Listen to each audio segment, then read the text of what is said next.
Liverpool fans, the January transfer window is over, and there's a lot to be excited about in terms of the squad, but there's also a lot of structural issues that still exist in the squad right now. What we're going to do is a full audit of the Liverpool squad as it is at the end of the January transfer window, looking ahead to the summer and looking at the areas where Liverpool need to add more. If you are not following the channel already and you've just come across it and you like the long form content, even if you like YouTube Shorts, I've got a TikTok channel, subscribe to the YouTube, leave a like, it's entirely free, that would help. So starting off, I think we'll start with goalkeeper, of course, which we've got Alisson, still a world-class goalkeeper at this point in time. Obviously, we don't know how long he's going to remain at that level. People can deteriorate at different rates, as we've seen with other players in the past at different clubs and Liverpool, of course. Alisson is still number one, and it's a very strong position. And you've got a good backup. We haven't had a massive sample size in terms of watching Mamardashvili, but he's got a really good reputation coming into Liverpool and performed well when he was given a chance in the team. So I think in terms of number one and number two position, number three is always going to be kind of an up-and-coming keeper. You don't expect too much noise around that. I think the goalkeeping spot is strong, and we move on. And we move on to right back. And on paper, I would suggest that right back is strong. You've got two really viable options there. You've got Jeremy Frimpong, who's obviously been brought in from Leverkusen. And when he's played this season, I think he's done relatively well. He's come in with a big reputation, a goal-scoring wing-back as well. Obviously played in a different system there, getting further forward. And we've seen some of the attacking prowess he can offer to this side. That width, that natural width, I think that'll help some of the forward players. We can talk about that. Perhaps if they're playing in a back four, bringing Salah into the pitch, or if Liverpool were to move to a back three next season, again, advantageous having Jeremy Frimpong. Conor Bradley, whenever he's played in the first team, has always looked good. He's always looked at the level and you trust him. Where you don't perhaps trust him is in terms of his injury record. And the reason I say that, maybe the sample size is only 2 or 3 years, but I would imagine it's probably half a dozen different injuries in terms of occurrences now. So we do have to question whether that is a long-term issue going forward. Frimpong, from what I've seen in terms of due diligence coming into the club from Leverkusen, actually doesn't have a massive injury record problem. Now, there may be some question marks over his adaptability to the Premier League in terms of that physicality, and maybe that's what's causing him to get hamstring injuries. Maybe it's recovery runs and being asked to do a little bit too much. Or maybe it's just coincidence. We are still yet to find that out. My big thing here is, despite the fact on paper these two are really good, strong options, I feel like the injury record has obviously put that position into question. Okay, so moving on to centre-back. Obviously, as it stands right now, Liverpool have got Konate and Van Dijk. Two really good options. We know about Konate's contract situation and whether he's actually going to be here in next season or not. That is obviously going to pose a problem in terms of that position. Liverpool have just signed Jeremy Jacquet. He'll be coming in next season. That could be 1 in, 1 out in terms of Konate. We'd hope not, and Liverpool will be in a much better position if Konate does sign a deal. And of course, Joe Gomez is still at the club. Joe Gomez, not somebody I would rely on just because of the fitness issues. We like Joe Gomez. He's a good player. He's versatile. He can play a lot of positions. He's a good squad player to have. But if I'm building a squad and if Liverpool play with a back four, I think you need 4 centre-backs and a fifth. You do need 5 really, but the fifth can be a fill-in. A Fabinho, back in the day, playing centre-back. That's your fifth choice. Crisis mode if there's loads of injuries, if he has to. Over a 60-game season, if he has to do it twice, you'll take it. It's not worth going out and signing one to just play 2 or 3 times. So I get that. And Joe Gomez, for me, that's how I see him. I see him as, you keep him about as the 5th option, but I would never, if he's your 4th option, I think you've got problems.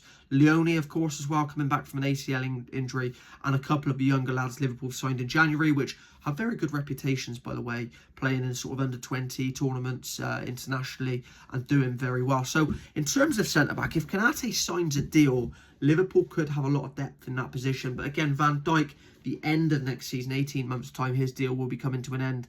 But given the youth that they've signed in this position, there is, of course, a massive potential upside if those players do develop. And moving on to left back, we've got, at the moment, it's a strong position for Liverpool. Kirkes has really turned the corner, I'd say, in the last 6 to 8 weeks. I think he's been playing well defensively, particularly as well. I think Defensively, he's really sorted it out. I think there's more to offer going forward. He was brought in as an attacking left-back.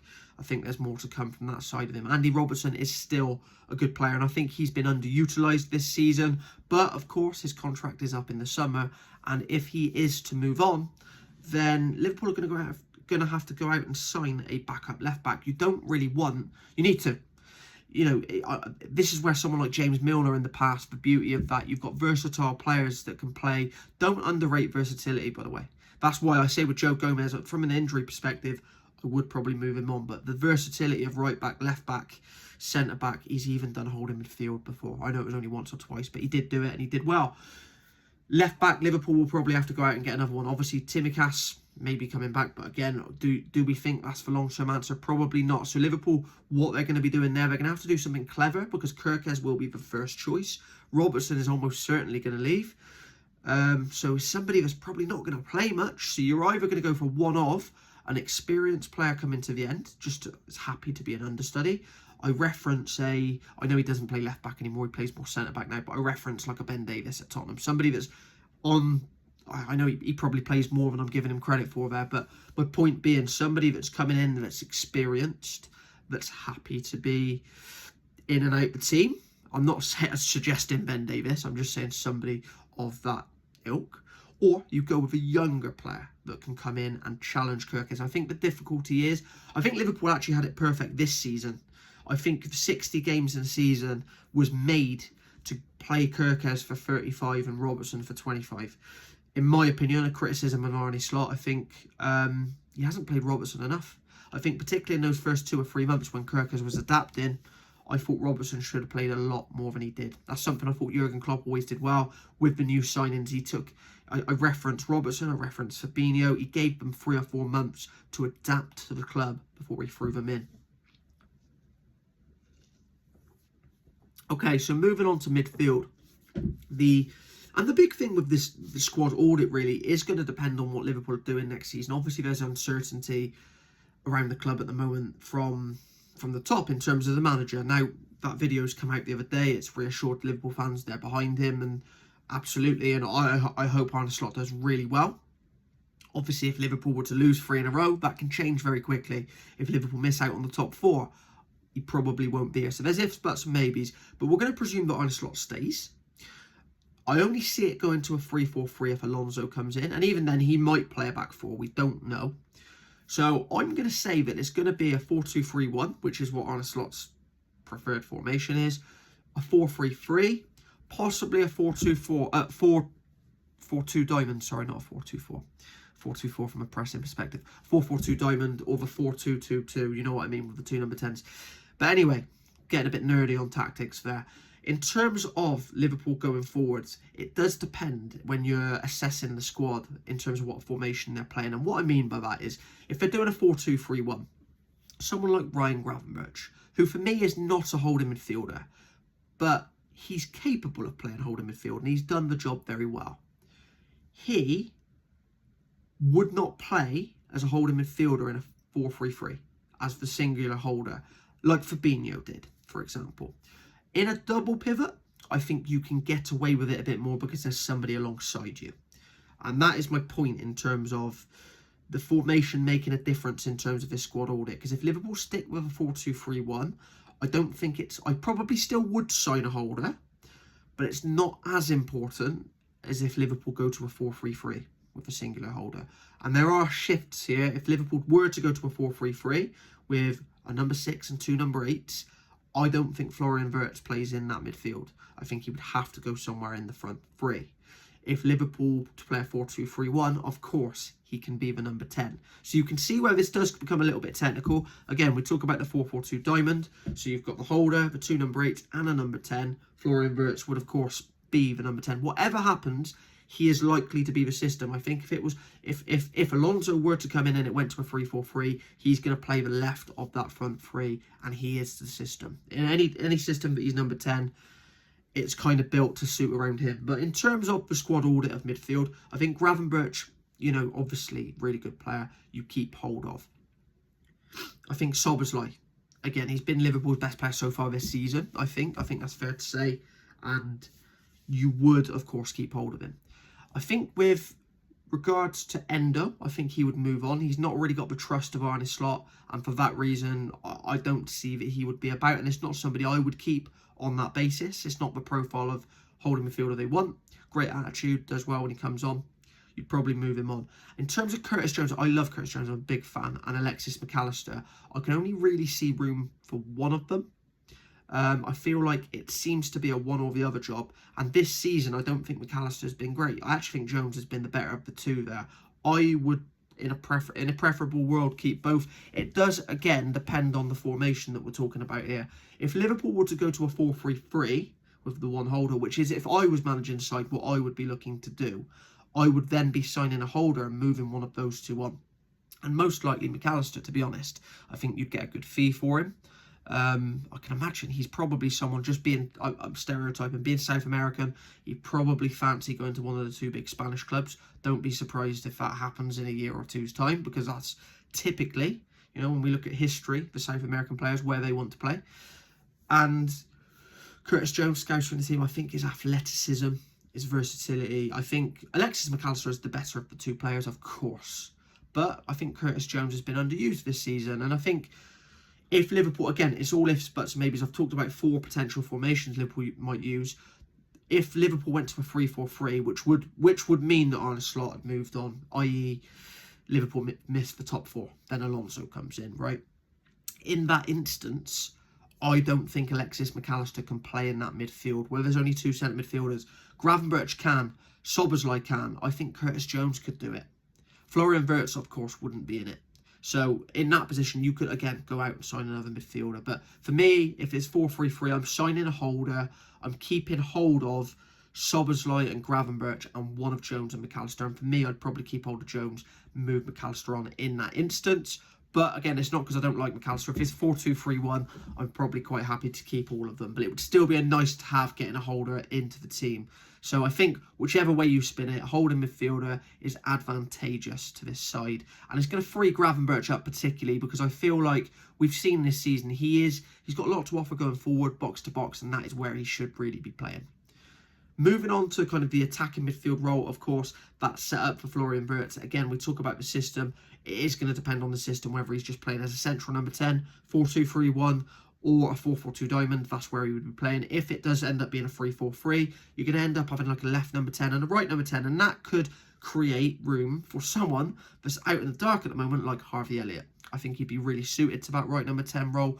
Of course, I think Mo Salah would thrive in it as well. If Liverpool were playing with that back three, with Frimpong on the overlap, I think Mo Salah would do really well in it as well. But talking in the current formation, 4-2-3-1, Florian Wirtz is the number 10 and probably the only choice for now. Harvey Elliott doesn't seem to have the trust of Arne Slot. I like him as a player, but you're never going to play ahead of Wirtz, so for his own career, probably should move on. The only way that I would see him coming back in is, as I said, in a 3-4-3. Outside of that, I think Elliott moves on. Getting to the front three. It's abundantly clear to me that the front three lacks pace. Salah's not as quick as he was. He's still quick, but he's not as quick as he was. If he was 95 out of 100 before, he's probably 80, 85 now. So most fullbacks he's coming up against, he's level pegging with them, whereas before he'd have been 10% quicker than them. For me, if Salah has a good second half of the season, I'm still probably keeping him about. I still believe that there's a player in there, albeit on the eye, it hasn't happened this season. The criticism, his legs have gone and all of that, I get it, and it has looked like it on the eye this season, but I still think maybe he could turn that around.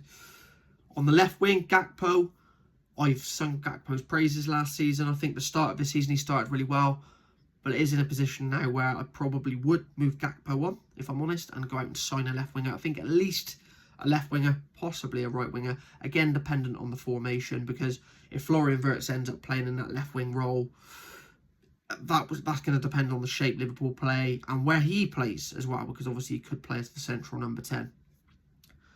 I think either way though, there needs to be at least one pacey direct winger in this front three somewhere. Ideally on both sides. Ideally you'd have Wirtz in a central 10 and pace on either side. That would be a perfect world. But of course then we get to the strikers. Ekitike has to play. Liverpool are in a strong position with regards to central strikers. In terms of a front three, if you want to call it that, you probably need 5, pinching a 6th. Do they have that right now? I'd say Gakpo in my head goes. Salah probably is going to go, albeit I'd like to see him turn it around. Ekitike and Isak stay. Don't think Liverpool should have ever signed the two, but it's happened now. Two top quality strikers. Ekitike has to start. Whether Isak has to start as well, maybe in 3 or 4 months' time, maybe Isak can play himself in where he has to start, and then this could be where the 4-4-2 diamond comes in and you have to play both of them.